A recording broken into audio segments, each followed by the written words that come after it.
It can get, you want to get real funky? Look, 550, 615, 520,000. What does $1 million get you here in Georgia? This, my friends, is $1 million house in Georgia where I live. Granted, you do get lake property, so that is very nice. But this is $1 million? Does it come with like a whole, like a strip club inside? This is $1 million. Scratching on the door, scratches here on the floor. A fake rock fireplace, not even real, fake as hell. Like, is this a nice house? Absolutely. This is $1 million kitchen? Nah. You go to the Milan family, you look at that kitchen, that's $1 million kitchen. Yaps. It's in the name. I have to be honest. I am making the most amount of money that I ever have, and I am stressed to the gills because everything is so damn expensive that it feels like my money went further when I was in college working, like part-time job, trying to do, be a personal trainer, and I'm making 2 to 3 times the amount of money than I am now. And before I even hear it, like, my lifestyle is not anything crazy. I don't do anything. The only thing I literally do is go to the gym. I pay for a gym membership. I don't pay for Netflix. I don't pay for Disney Plus. I don't pay for nothing. Nothing. Why? Why are we cooked?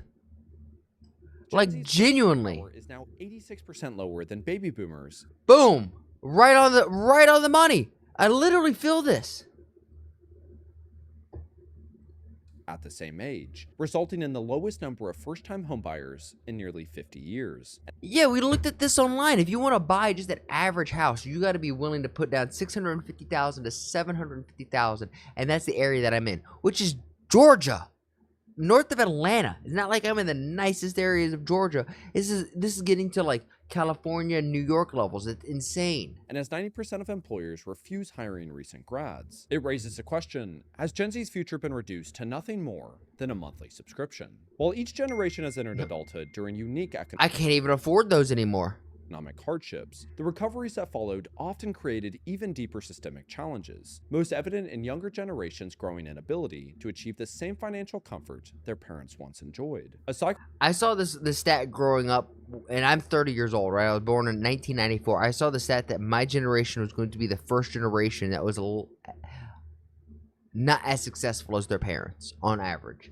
And I was like, no, not me.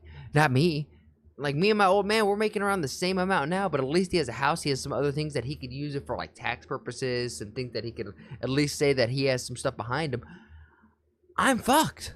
Cycle that dates back to the Great Depression. Unlike their parents, who experienced rapid industrial growth, rising wages, and the rampant consumerism that defined the Roaring '20s, the greatest generation, born between 1901 and 1927, came of age during the worst economic collapse in modern history, where by 1933, unemployment had reached a record high of 25%, with an estimated 78% of Americans living below the poverty line. That's insane, and I'm fearful that our timeline right now is going down this path. I am so fearful of it. Resulting in newly elected president Franklin D. Roosevelt to launch the New Deal, a series of federal programs that took direct responsibility for job creation at a national scale, particularly for young Americans. By the height of the crisis, youth unemployment is estimated to have reached as high as 60% in many urban areas, prompting Roosevelt to establish the Civilian Conservation Corps, which enrolled over 3 million men between the ages of 18 and 25 to work on conservation projects across the country,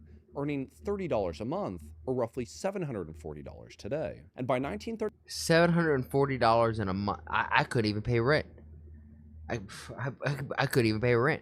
It's like my gym membership, my girlfriend and I gym membership, and like my truck payment. Insane. The Works Progress Administration expanded these and efforts, like insurance, employing but 8.5 million Americans to build roads, parks, airfields, and public infrastructure. And while the New Deal did help stabilize the labor market, it also gave rise to a new way of thinking about the role of government, specifically among young Americans' views of capitalism. In 1939, journalist and political commentator John Chamberlain, who would later become a central figure in shaping 20th century American libertarianism, became deeply concerned with what the crisis was doing to the political identity of an entire generation, viewing mass youth unemployment not as an economic failure, but as a direct threat to the foundations of democratic stability. Where in a 1936 survey of over 13,000 Maryland residents, aged 16 to 24, Chamberlain found that most were deeply cynical about democratic institutions, yet broadly supportive of government control over wages, labor, and financial relief. Where It kind of feels like the same now. It doesn't feel like the generations have changed that much. he feared that the prolonged economic stagnation was creating what he described as a trapped generation.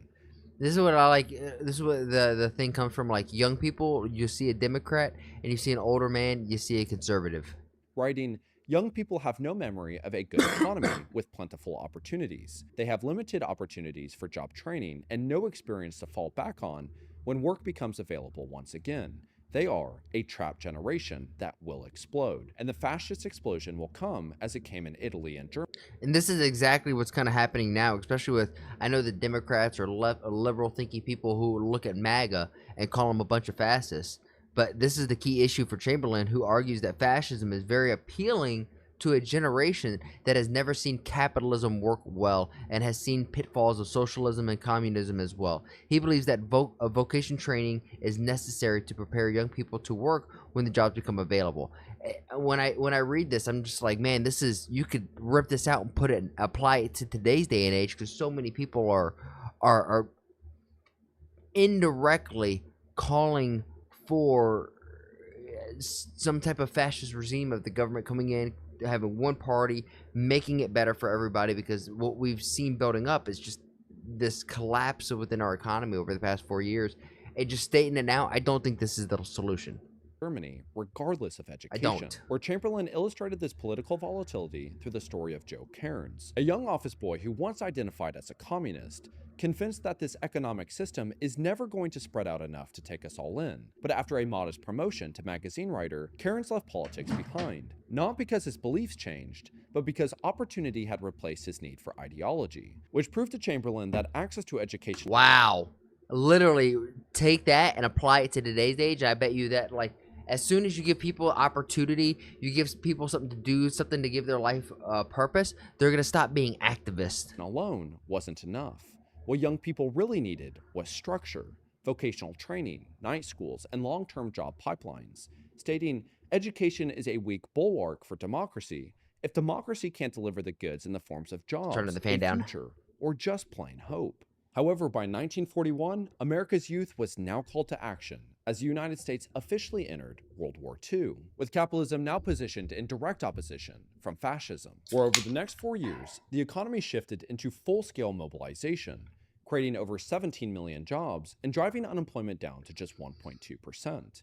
And as major corporations converted to weapons manufacturing, with small businesses becoming military suppliers, wages rose by 65%, with companies also beginning to offer health insurance and pension plans. And to further provide support to the returning soldiers, President Roosevelt signed the Servicemen's Readjustment Act of 1944, otherwise known as the GI Bill, which gave 7.8 million veterans access to free college tuition and low-cost home loans, where as Free college tuitions? Don't tell my girlfriend that she's still paying off her college. That's insane. And then have affordable homes on top of that. Why isn't this happening now? What happened to the GI Bill? result, the nation moved from a renting culture, with 60% of households renting prior to the war, to one built on ownership, with 62% of Americans owning their home by 1960, where the support from both private industry and federal policy allowed the greatest generation to become parents during the strongest middle class in American history. And it was during this time that this bozo right over here probably worked at a factory, turning nuts, and was able to afford a house like we see in Family Guy. While the trad wife, the stay-at-home wife, was able to be a mother and raise kids. And it's like we have diverged from this so hard. Allowed the I'm greatest— not saying that this was perfect, but arguably was better than what we have now, because at least off one income, you could afford a house, feed a family, go on vacations. Now my girlfriend and I are together. We had a downsize from last year. And once more, we're making more money than we ever have. But our dollar is going the least far it's ever gone. greatest generation to become parents during the strongest middle class in American history, paving the way for the silent generation and early baby boomers to come of age in what would later be called the golden age of capitalism. Born between 1928 and 1945, The silent generation was shaped by the uncertainty of the Great Depression and the devastation of World War II, emerging into adulthood with a deep commitment to company loyalty, consistency, and institutional trust. Earning Not anymore. We have. I saw something on like Twitter, the app, or at least the app formerly known as Twitter, on X, where was a guy jumping from job to job, showing how he was able to like double his pay for at a time of a year because of not having loyalty. Basically, just going to one company, training, getting trained, now taking that, applying it to his resume, and just moving forward to the next job. Genius, but there's no more loyalty to corporations. And honestly, I don't blame you. Why would you show loyalty to corporations? Is as soon as your salary gets too high and it cuts into the margins, instead of taking, cutting leadership that's probably inept and incompetent, they're just going to get rid of your ass. the title of the silent majority, where this blind loyalty was justified as American industry faced little foreign competition as much of the world was still recovering from the war, allowing domestic manufacturing Exactly. And fire your ass and now hire some dude over in India to do it for half the price. to thrive, alongside more than 30% of the workforce being unionized, empowering workers to negotiate higher wages, pensions, and benefits that made upward mobility more accessible than ever, resulting in nearly 45% of the silent generation to own a home by the age of 25, Wow. granting them access to one of the largest shares of real estate wealth in American history. However, early baby boomers, born between 1946 and 1954, entered adulthood with the full benefits of post-war prosperity, but under the What's looming up, shadow Jackie? of the Cold War. And while the I'm economy okay. remained strong I'm throughout the salty. 50s and early I'm salty right now because I'm making the most amount of money that I ever have. And my dollar's going the least far it ever has. It's like going nowhere. I feel like and I don't have a crazy lifestyle. The only thing that I pay for is a gym membership. And I feel like that the meme where I get my money and I turn, it goes this way. And I'm like, what happened to my pesos? My dinero? What happened to my dollar bills, y'all? 60s, fallout drills, civil defense warnings, and televised images of global conflict instilled a fear that long-term stability could vanish overnight in nuclear catastrophe, causing the traditional belief of sacrificing today for a more stable tomorrow to now lose its appeal, resulting in sociologists to label them What's up, as the Arma? now generation, once again reflecting the trapped nature of a generation without direction. But unlike the unifying nature of World War II, the Vietnam War only deepened the growing cynicism towards traditional values, and as the silent generation remained the quiet majority, and early boomers drifted through ideological rebellion, this lack of accountability directed towards the government resulted in the country facing mounting financial pressures as wages stagnated and the cost of living surged, destabilizing household budgets and eroding economic confidence. Wait.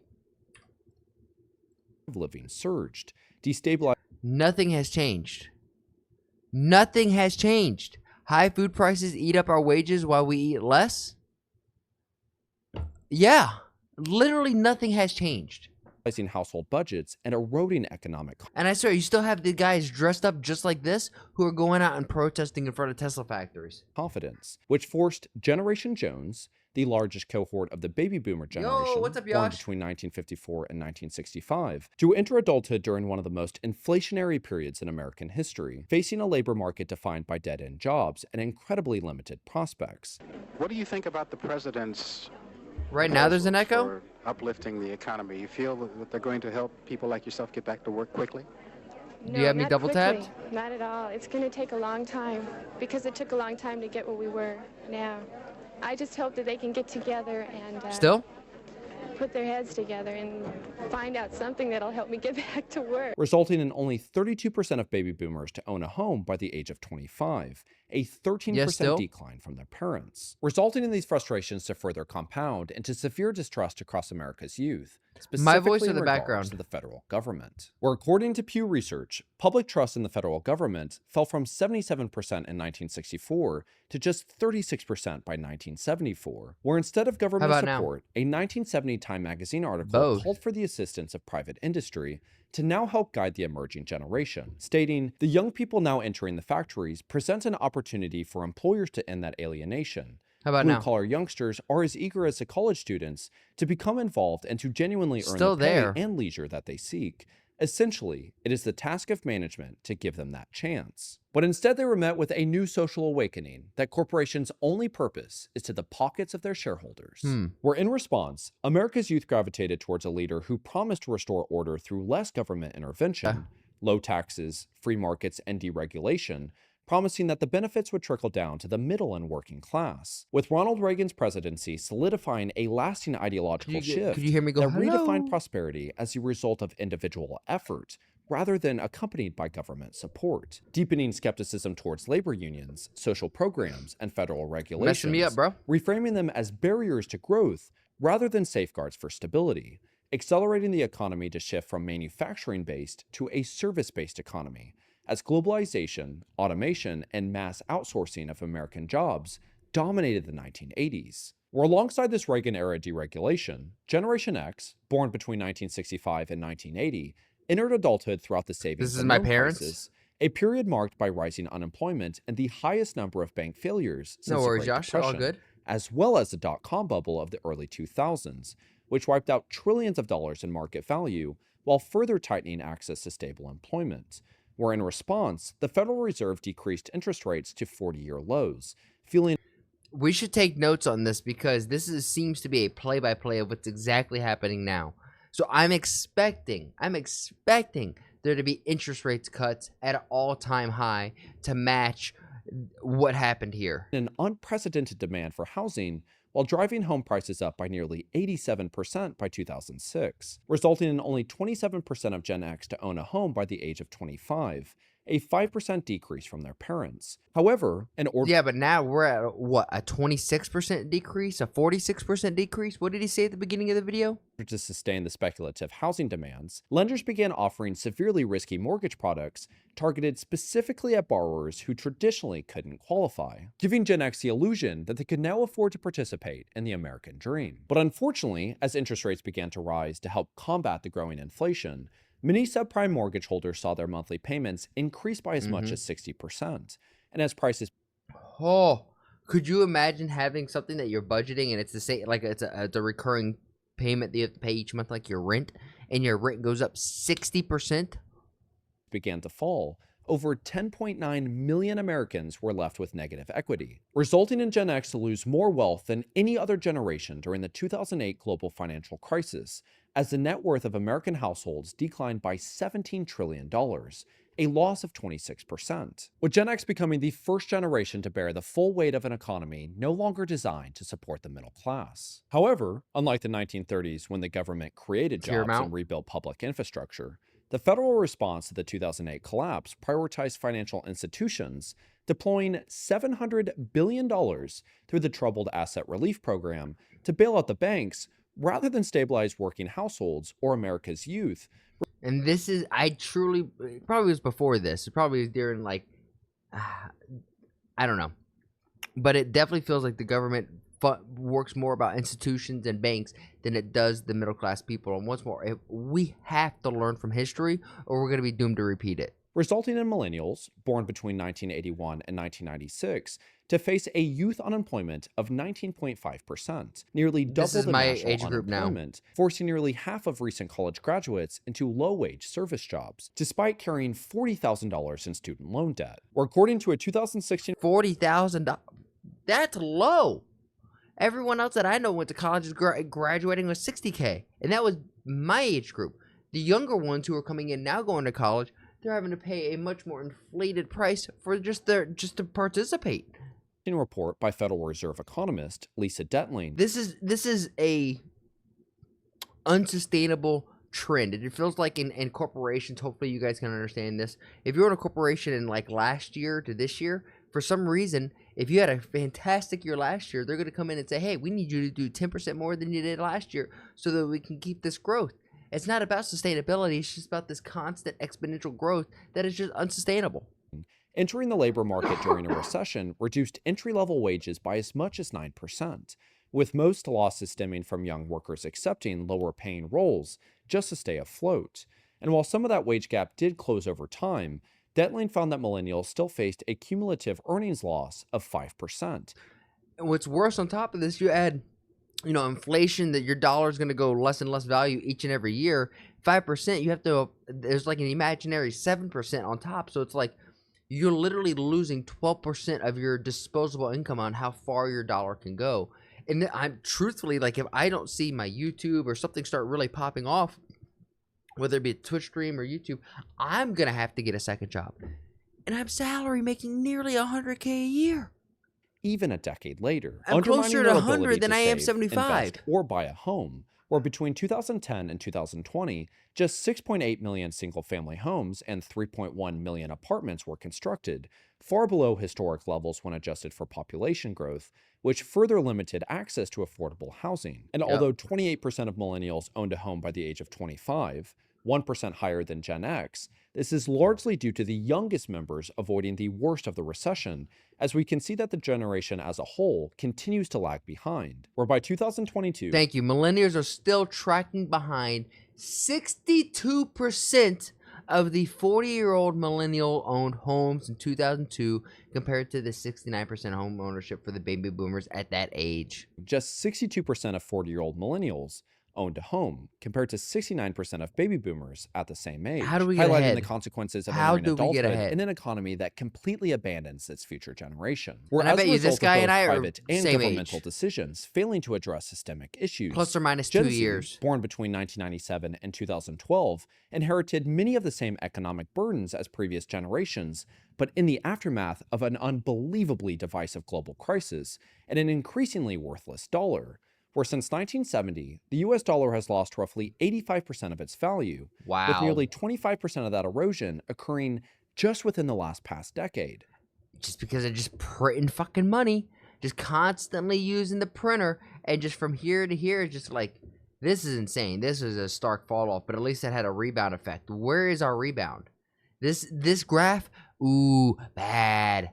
Money don't lie, math don't lie. This graph is bad. And despite nominal wage increases... Wait, hold on. Did I just see this? U.S. President Roosevelt criminalized the possession of gold. What?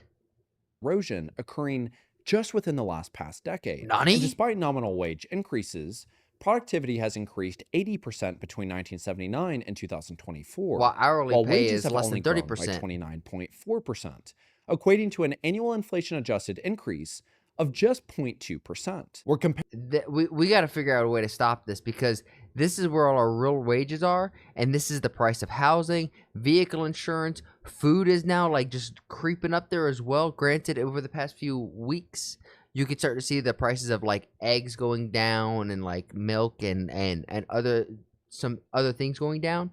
But this discrepancy, we have to get this closer. Real wages either has to skyrocket up, or it could stay the same so long that housing, insurance, and all of these other necessities plummet in price. Compared to just a decade ago, Gen Z is paying 31% more for housing, 46% more for health insurance, over twice as much for car insurance, and it's projected that Gen Z renters will pay approximately $145,000 in rent by the time they turn 30, compared with the $126,000 spent by millennials at the same age. And if we just do the math, what is that, $19,000? That literally is about the 10% amount that you need for a down payment for a house. But we can't save that now, because now we're having to pay an average of $145,000 on rent. And I bet you from my time when I was paying rent at the age of 17, 18 years old to now, I'm not too far off from this. Where housing, if not more, is once again compounding these issues. With the median home price at $420,000 and a median household income of $40,000 for Gen Z 10%, workers, you need the $40,000 price-to-income down. ratio stands at an unbelievable Who has $40,000 just sitting around just to be able to put down on a house? 10.5. And while 30% of Gen Z still have been able to own a home at the age of 25, Nope. higher than both Gen X and millennials, 78% required their parents to help with their down payment, which is the highest of any generation. Where Then you can't say that they did it on their own if they had 78% of them had their parents backing to try to get ahead. Gen Z faces some brutal challenges economically. They're stepping into a world with an insane housing cost. Homeownership rates for young adults are lower than previous generations at the same age, thanks to stagnant wages and skyrocketing prices, student debt. Two, the U.S. alone is over 1.10 trillion, and Gen Z is just starting to feel that. Genuinely, yeah. No, Arma, this is. I know that you said that you were born in 2003, so I'm 9 years older than you, so you're 21, brother. I feel bad for you. It's tough for me.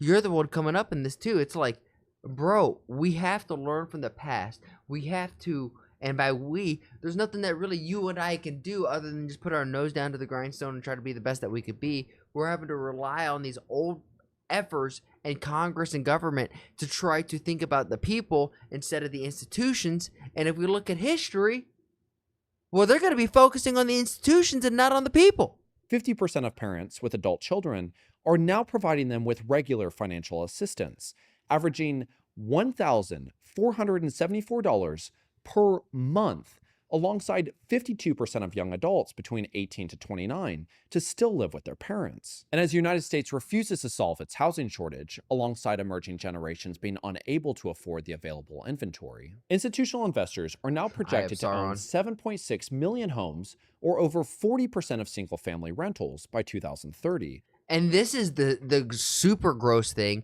is now that people are owning homes, or I'm going to move myself, people that are owning homes are not people, it's conglomerates, it's corporations, it's BlackRock, it's Vanguard, it's MicroStrategy, even though they're really just buying up Bitcoin. But still, by 2030, the institutions may hold 7.6 million homes, over 40% of all single-family rentals on the market, according to 2022 forecast by MetLife Investments, meaning that if you want to buy a house, you're going to have to buy it from BlackRock. Good luck having the money to buy it from them. Instead, you're going to rent.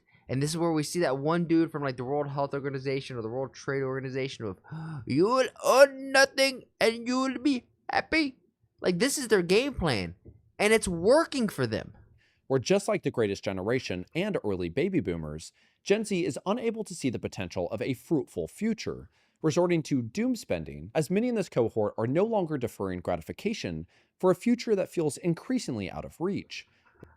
Delayed gratification, we don't even have the money to, like, my savings account is basically my investment account. Like, instead of trying to save money, because as you saw in the earlier graph, the value of the dollar goes down. So if you just hold your dollars in a piggy bank and save, guess what? You're actually losing, more than likely losing more value than you're actually saving. So the best thing to do is to go ahead and put it into an investment portfolio, whether that be something safe like, the S&P 500. And we're going to call it quote-unquote safe, because if you look at what the stocks look like today, here, let's just go over here.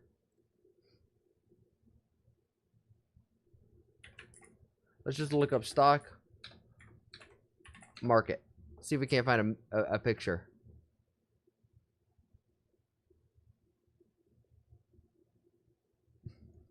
Here. Tesla shares. I can actually Google this. Tesla stock price. Boom. If we go, look at this, straight down from 425 to 430. This shit goes down 8%, 7%.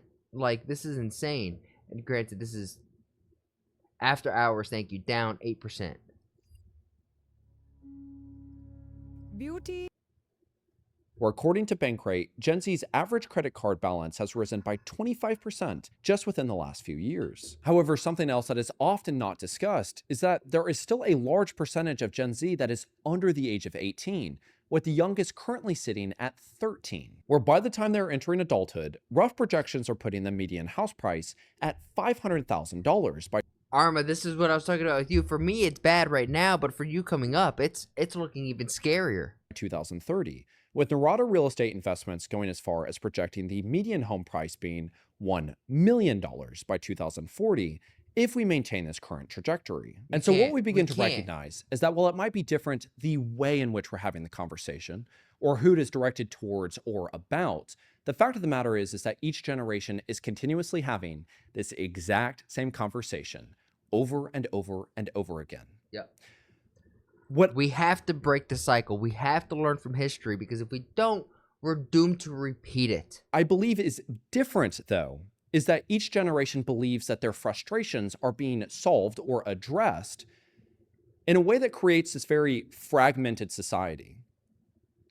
If you were a silent True. generation or the greatest generation, you truly do believe that the government and corporations have your best interests in mind. They do not. Because there was a time where that was the case. If you are a What's up, Omni? Gen X, you don't trust anybody. Yeah. You don't trust anything. You don't even We don't trust the government. We don't trust Big Pharma. We don't even trust the education that we are brought up on, because now looking back at it, so much of our history is just messed up, and it's just propaganda. trust your neighbor based off of the way in which they were raised and experienced adulthood. I think that there is a collaborative effort that has to come here. And that comes through conversation. That comes through realizing that the government isn't going to save us. Corporations aren't going to save us. Nope. Some policy, all of these different things, there is nothing outside ourselves that is going to save us. The only thing that I could say that's going to come outside yourself is community, neighborhood, and friendship, and individuals coming together. That's real cute, but when people are stressed on how they're going to worry about the next paycheck, they're not worried about their community. They're not worried really about their friends or whatnot. They're worried about themselves. And hell, if they're married, have kids, it's legitimately how do we get ahead? Not even get ahead. How do we just continue to float and survive? Because it feels like every month, the amount that you have at the end of the month remaining, your retained earnings, is getting smaller and smaller and smaller, to where it's no longer retained earnings. It's like projected loss. What do you owe going into that next month? Because you no longer have any earnings to save. You're in the negative every month. And that's the path that we're heading, and it's so terrifying. To begin promoting mentorship and practical advice How? and discussion and Practical stories, advice. stuff that You're allows slapping people in the face by saying this practical advice, because so many people who are in my position have cut out everything. Everything. The only thing you're doing is maybe paying for a gym membership, maybe one subscription account like a Netflix or something like that. We don't have nothing like that. Nothing. Zilch. Literally just a gym membership experience, or just a gym membership, monthly rent, truck payment, insurance, phone bill. All of that now is just it's the one meme where you get the money, you hand it over there, and you got nothing left to save, to invest in for your future, for your family's future. Like, and as it was alluded to in this video, every generation has been having this problem, but it's progressively getting worse. Yes, the conversation has been the same, but the problem has just been growing like a bubble.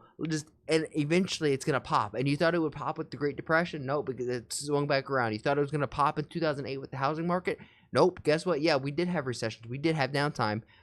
But the solution actually never came, because guess what? We're having the same conversation again. allows us as individuals to be able to have a target at I'm which we crashing can aim. out. Young generations are merely a reflection of the chaos that society is experiencing. We want to look at early baby boomers and we just scoff at them of throwing away a perfectly, the greatest economy in human history. But I don't know. Growing up during believing that at any moment life could be over with nuclear catastrophe, during the civil rights movement, during the Vietnam War, during just so many different components, it's unrealistic to think that I would come out of that without, experiencing a lot. I'm glad you were in a position to be able to buy a home. The biggest issue is so many people don't even have that luxury to even be able to buy a home, quote unquote, early in their career. You know, just because you saw it coming. Sure, I saw this coming too, but it doesn't mean that I have $40,000, $50,000 for a down payment for a house. A lot of difficulties. But the important thing is that I only know that because I have great mentors in my life and I've decided to read a lot about it.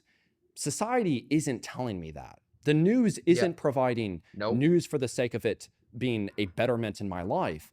It is to see me as a consumer. So You're a consumer, and if you disagree with them, especially being a white guy, you're a racist if you disagree. I consistently have to keep sitting there while it just makes it seem like the world is going to end. What's the price here? Here. We're just going to look up a 3-bedroom house for sale near me. 3-bedroom house. Nothing crazy. 250K, 345K, and look at this. Nearly 345, and this is before the fees, all of the other, you have to pay for inspections, you have to get certain things approved. This is instantly going to go to like 375 easy, meaning that if you want this home, you have to have 10% of this. You got to have $34,500 to be able to put down to be able to purchase this house. And it's a nice house. But that's insane. It should be like 100, 120, 180. Yeah, no, this is, and look, it can get, you want to get real funky? Look, 550, 615, 520,000. What does $1 million get you here in Georgia? This, my friends, is a $1 million house in Georgia where I live. Granted, you do get lake property, so that is very nice. But this is $1 million? Does it come with like a whole, like a strip club inside? This is $1 million. Scratching on the door. Scratches here on the floor. A fake rock fireplace. Not even real. Fake as hell. Like, is this a nice house? Absolutely. This is $1 million kitchen? Nah. No, you go to the Milan family, you look at that kitchen, that's $1 million kitchen. You don't even get fully recessed lighting. It's just this weird hole lighting that you get. This is why we are literally, as this video says, Gen Z is doomed here in America. And Georgia isn't even the most expensive place to live in America. Is it the cheapest? No, you can go to like Oklahoma, maybe Kansas. But Georgia's somewhere in the middle. Like, this is like a good average, honestly, of what it's like to live in America right now. Which it might, end up creating the reality for itself. But ultimately, I don't know if I'm getting the point across here. You are. I just think it's important that we begin to actually slow down, think about what is happening, realize the fact of the matter is we're all saying the same thing. We're just saying it in ways that we don't understand how to effectively communicate it. How can I learn how to listen to this other individual? And how can... The reality is boomers aren't going to do anything to make a difference. Boomers definitely, and I'm going to say, are definitely a cascading effect of why we're here now, but they're not the sole problem, right? Now, I think old white Karens are a huge problem, but they're not the ones in charge of all of the government ruining this down, right? Like, Gen X aren't going to do anything. And I'm not trying to be rude. It's just, you have families, you have other things that you need to take care of. Yeah. It is a responsibility, I believe, of young individuals, young generations, to be the pioneers that make difference. I don't have much to lose. This is where I life. disagree. This is where I disagree. I have a 20. To me, the most important thing about your community, the thing that you do for yourself, is to take all the opportunities that you can, but when you become successful, be able to give back those opportunities, if not the same amount, more so than what you were given. That way the next generation has more of a stepping stone to get ahead. But instead, the generations are just pulling these opportunities away from people and giving it to the affluent side of the society and really bridging that gap where there's no more middle class. Either you're successful as fuck, right? Like you're the Ashton Hall morning routine, getting, name brand bottle of water just to splash it on your face and pour it out into the sink, or you're the poor. $2,500 car that's parked By the way, up you're there coming to our land? in my apartment, and welcome to I have America. great friends, we're not totally and great fucked. loved ones, but the reality is that my life right now is in service.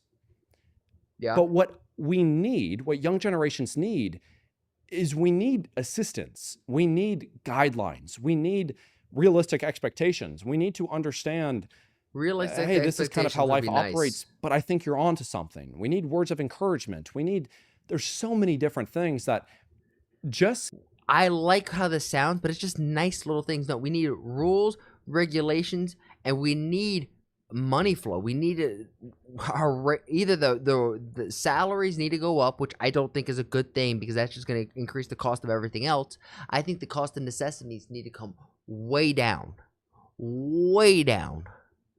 Sitting down and talking to someone You for told me just a about it in little bit 2024. Yeah, I can remember. truly change a young person's life. I can't believe it's here that fast. Youth You know what I mean? needs to I be remember us nurtured. talking about that. And the way that we are Like, just back in throwing September, it October. away makes absolutely no sense to me. And so I hope that while you guys think that I'm 40, I'm actually 25. I hope that I'm at Damn, I was wrong. I said he and I were the same age, give or take 2 years. I'm 30 and he's 25. least doing the best that I can to just show there are a tremendous amount of potential in young individuals that truly do want to make a change. Yeah. We just need some help. We need to know how to do it. We need to know, we lack experience. That is the biggest hindrance to young people is we don't have the experience and the wisdom. Bro and so looks we old. need that. We need that from other people. You guys said it, not me. And so it's a collaborative effort. So I want to provide this resource. So this is called Propaganda. It was written by Edward Bernays. He is the man responsible for how propaganda was used by Joseph Goebbels. So that kind of shows you the magnitude of what is in this book. What he demonstrates is that what he calls the invisible hand is what dictates the pattern and the path in which society operates. That we believe that there is a Republican Party and a Democratic Party. No. That there isn't one. It's legitimately just a bureaucratic machine, just a one bird that has a right and left wing that's flapping together in unison, causing chaos and disruption in the air, i.e. you, but it's doing what it does and it's just flying away. All an illusion to make us feel like we have the choice. Yeah. I really just suggest reading it. It's like 200 pages long. I It's not a also bad made read. a video about him and about how consumerism was really manipulated into the American mind. We have to begin to realize that these things that are pretending to be in service will not actually be in service until we demand it from them. But to demand it from them, we have to be able to collectively agree on what we're demanding from them. And to be able to do that, we have to understand what we're demanding from ourselves. It sounds nice, but once more, you put this in practice is talking about the government helping and aiding these people. Yes, he's not wrong, but we've been this. I feel like this mindset has been the thing that has just been perpetually going on since the 20s, right? And what's more, this is a young guy who has these nice ambitions, who are saying the things that make sound right. It sounds good, but you put it into practice and there's just not enough people following it. And I'm going to continuously just do my best. No one There is wants to be a the front tremendous shoulders. amount Yeah. of potential with Gen Z. I truly No one do. wants to be a front soldier or a front foot soldier, especially when they have a girlfriend, a wife, kids, a dog at home. Like, they have stuff to live for, right? Most people have something to live for or in pursuit of something to live for, and not die on the hill of activism do believe that they can change or the be a world, pioneer. but we need some guidance. Anyway, I hope this video was able to provide some value to you. I don't know if I said the same thing like 5 times. I'll have to I did. rewatch it. It's 5:14 in the morning, Damn, bro. and I'm hanging on to an hour nap. So I'm very exhausted, but I think that this is going to be a good one. So yeah. Anyway, again, I highly suggest watching this video, whatever the title is called. Yeah, Gen Z is doomed to own nothing. You will own nothing and you will be happy. Oh, it hurts my heart. Bro is earlier. Yeah, 5:14 in the morning. Getting up, making a video. Like, hustle on, brother. Hustle on. If you're picking up what I'm putting down, then please like the video, subscribe, and if you really like it, then share it with some of your friends. My goal here is to spread a positive message while sprinkling my 2 cents on big topics like American, Indian, and world geopolitics. And even small stuff like Twitch drama and online debacles. And if you want to see it live, come join me over on Twitch. Twitch.tv/ActuallyElrod. That's where I'm going to do all my reactions. And after the reactions, that's where we get down a game. And if you're like, hey, I have a video that I want this dude to sprinkle his 2 cents on, then come over on my Discord and let me know and join the community there. And while we're at it, I have to say thank you to everybody who has made that Discord just so poppin'. I never thought I'd have a Discord that's so flowing. It's really cool to see. Shout out to you, Bobby, Omni, Demon, all of you who have been in there who are just super active. Logie, you're the man. Logie is the one who's like modding and helping run the server. So thank you, Logie. Lastly, I challenge you. I have a challenge for you.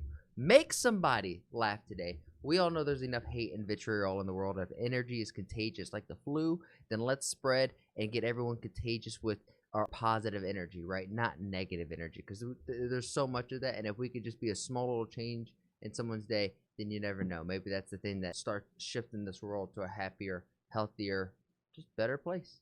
And with all that said and done, thank you guys, and I'll see you on the next one.